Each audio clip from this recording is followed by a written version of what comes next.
პრეზიდენტი მინისტრთა კაბინეტთან ერთად დღეს ჭიათურის რაიონის სოფელ ხრეიცი ეწვია მიხეილ სააკაშვილი მოსახლეობას შეხვდა და მათ პრობლემებს ადგილზე გაეცნო. ხალხის ძირითად მოთხოვნა სოფლამდე მისასვლელი გზა წარმოადგენდა. ქვეყნის პირველმა პირმა სოფლის სკოლაც მოინახულა და განათლების მინისტრს მისი გარემონტება და ახალი ინვენტარით აღჭურვა დაავალა. მოსახლეობა საქართველოს ახალი პრემიერ-მინისტრიც გაესაუბრა და მთავრობის სამომავლო გეგმა გააცნო. ჭიათურის რაიონის მაღალმთიანი სოფელი ხრეითი დღეს ამ სოფელს პრეზიდენტი მიხეილ სააკაშვილი მინისტრთა ახალ კაბინეტთან ერთად ეწვია. ვარდების რევოლუციის შემდეგ ეს პირველი შემთხვევაა, როდესაც ქვეყნის პირველი პირი და მთავრობა ჭიათურის რაიონის ამ სოფელს ეწვია. სტუმრებს მთელი სოფელი გარეთ, ოვაციებით და ტაშით შეეგება.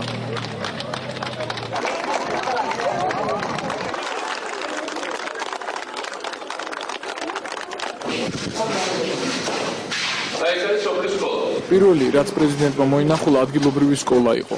ქვეყნის პირველი პირი ნანახით აშკარად უკმაყოფილო დარჩა და მინისტრებს სკოლის სასწრაფო რემონტი და ინვენტარიზაცია დაავალა. კავშირობაში, ესე იგი, არის გამოუყედებელ არ შეცვალა. არც ვარდების რევოლუცია. დაძაბულებული აი მაგიდა როგორც იყო საბჭოთა დროს კანტორის მაგიდა, ისეთი კანტორის მაგიდით. ეს ხალხი და აგერ რუსეთში გამოშვებული გვეულებით ვარაგდებით ჩვენი სკოლები მაგარია ხო? რუსული წარწერები. ერთ-ერთი სახელმწიფოები ძალიან შედარებით ახალია და მაგრამ არც საბჭოთა ხელისუფლების შესვლა შეცვალა, არც ვარდების რევოლუცია, არც არაფერი აი როგორც იყო ეს და ჯერი ნახე წყალი ჩამოდის დაწულებულს უნახ. ის და მე ტელევიზორით უყურებს ეს ხალხი რა მაგარი რეფორმები და რა მაგარი ცვლილებები ტარდება ქვეყანაში. ტელევიზორი მაინც არის ამ სოფელში. სკოლის მონახულების შემდეგ მიხეილ სააკაშვილი მოსახლეობას გაესაუბრა და ახალი მინისტრთა კაბინეტი გააცნო. ქვეყნის ახალმა პრემიერ-მინისტრმა ვანო მერაბიშვილმა ხალხს სამომავლო სამოქმედო გეგმა გააცნო და სოფელში არსებული პრობლემების მოგვარებას დაახკვირდა. ნახეთ ეს სკოლა, რომელსაც მე მგონი ხელი არ შეხებია რემონტის იმ დროიდან როცა აშენდა. ჩვენ ძალიან ბევრი მაგარი სკოლა ვაშენეთ. ზოგიერთ სკოლა ვაშენეთ ისე რომ შვეიცარიაში, ჰოლანდიაში და ამერიკაში არ არის. აი ფილარმონიას გავს. მაგარი ლიფტებით, შუშის ფასადებით, უმაგრესი სპორტული დარბაზებით შეგიძლია ევროპის და მსოფლიო ჩემპიონატები ატარო. მაგრამ ჯერ საქართველოში დიდი ნაწილი, უმრავლესობა უკვე აღარ გადავტეხით ეს წელში, მაგრამ არის ასეთი სკოლები. და სანამ ერთი ესეთი სკოლა მაინც არის, ახალი განათლების მინისტრია ხატია დეკანოიძე არასოდეს არ ყოფილა მინისტრად ადრე. სანამ ასეთი სკოლები არსებობს, ძნელია ლაპარაკო იმაში, რომ განათლების რეფორმა არის ბოლომდე წარმატებული რაღაცას ხალხსulis ხალხისთვის. იმიტომ რომ ჩვენ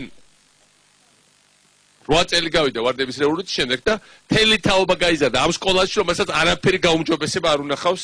ნუ თუ არ ჩავთვლით რაღაც სახელმწიფოებს და მერხებს რომელიც დაუწყეთ ამ 2-3 წლის წინ. წყალი არ არის სოფელში წყალი ამოყვანილი. არ არის ხო? აქეთ უბანი. და ზემო იმერეთში ასეთი არის ძალიან ბევრი ადგილი სადაც არ არის. სახლებამდე მიყვანს წყალი. მე არ ვლაპარაკობ რომ ონკანში მოვიდეს და კანალიზაცია გაუყენოს. სოფლებში შეიძლება ბევრგან არ იყოს ეს, მაგრამ ელემენტარულად რომ არ გვხდებოდეს კილომეტრიდან და 2 კილომეტრიდან 3 კილომეტრიდან როგორც ეს იყო 5 საუკუნის წინ წყლის დარება შეუდგარი დოქებით და ბიდოლებით ხალხს. აი ეს არის რისი დანახვებაც მე მინდოდა მთავრობისთვის.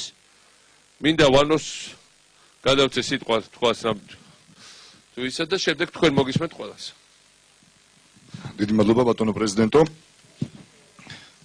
სწორედ ჩვენი პროგრამის რომელსაც ქვია მეტი სარგებელი ხალხს, მთავარი მიზანი არის ის წარმატებები, რომელიც ჩვენ გავიარეთ ბოლო 8 წლის განმავლობაში, რომელმაც მოგვცა საშუალება გაგვეზარდა შემოსავალი ქვეყანაში, გაგვეზარდა ბიუჯეტი, იმიტომ რომ ბიუჯეტი გასული 8 წლის განმავლობაში გაიზარდა 10 და უფრო მეტად და დღეს უკვე დადგა დრო, რომ ჩვენ გავაკეთოთ ისეთი რამეები, ისეთი სიკეთე, გავაკეთოთ ისეთი რამე, რომელიც იქნება ხელშესახები პირდაპირ შევა თითოეული ქართველი ოჯახში. და ჩვენ გვაქვს 3 პრიორიტეტი, რა თქმა უნდა, ეს არის უმუშევრობის წინააღმდეგ ბრძოლა, ეს არის ხელმისაწვდომი ჯანდაცვა ყველასათვის და ეს არის სოფლის მეურნეობის განვითარება. სოფელი არის ძალიან მნიშვნელოვანი პრიორიტეტი ჩვენი ქვეყნისთვის. ჩვენ ვაპირებთ ჩვენი ბიუჯეტის ძალიან სერიოზული ნაწილის შემოbrunებაზე დახარჯვა სწორედ სოფლისათვის, იმიტომ რომ სოფელში შეიქმნას დოვლათი, სოფელში გაჩნდეს ქონება და საერთო ჯამში გამდიდრდეს სოფელი, იმიტომ რომ თუ სოფელი არ გამდიდრდება, ისე ქვეყანა ვერ იქნება მდიდარი. მე ვარ დარწმუნებული, რომ ჩვენ ძალიან ბევრს გავაკეთებთ, იმ ვალდებულებას, რომელიც ჩვენ ავიღეთ, შევასრულებთ და ქართული სოფელი იქნება გაცილებით უკეთესი ის იყო დღე იყო აქამდე და უფრო მეტი ჩვენ ვიცით რა უნდა გავაკეთოთ, ჩვენ უნდა მივიყვანოთ ყველა გზა ყველა სოფელში. წყალი ყველა სოფელში, უნდა დავასრულოთ საქართველოში გაზიფიკაცია, ინტერნეტი ყველა სოფელში, იმიტომ რომ ცხოვრება ახალგაზრდას თუ ასაკიან ადამიანს ცხოვრების ისეთივე საშუალება ჰქონდეს სოფელში, როგორც ქალაქში. მოსახლეობის ძირითადი მოთხოვნა სოფლამდე მისასვლელი გზის გარემონტებაა. სოფელი მაღალმთიან რეგიონშია. ამის გამო გზა თითქმის 6 თვის განმავლობაში თოვლითაა დაფარული. სოფელში ძირითადი პრობლემაა ჩვენი გზა. არის მაღალმთიანი სოფელი, ხედავთ, უმეტესად გვიჭირს ძალიან ზამთარში. ამ ზამთარში ყავდა ძალიან მძიმე ავადმყოფი და დიდი მადლობა გვინდა გადაუხადო საკრებულოს თავმჯდომარეს, დეპუტატს, რომ არ მოგხმარებოდა და არ გაეყვალათ გზა, მოგვიკვდებოდა, აგერ არის ეს ხალბატონი, მოგვიკვდებოდა. მე დიდად მადლობელი ვარ დღევანდელი შეხვედრის, მაგრამ ჩვენ გვაწუხებთ თითოეულ ოჯახს, თითოეულ წარმომადგენელს სოფლისას გზა, რომელიც რომ გვიჭირს ზამთრის პერიოდში ისეთი პირობებია, ისეთი სიტუაცია, რომ არ შეიძლება რომ არ კონდეს გზა. გზები გინდა წყალი ვჭირდება. სხვა რა ვიცი, ახ თუ კარგი რამები გაკეთება, უფრო კარგი იქნება ჩვენი შვილებისთვის. ძალიან დიდი იმედი გვაქვს მაგის, დიდი სიხარულით ემოციებით გველოდით მაგის მოსვლას და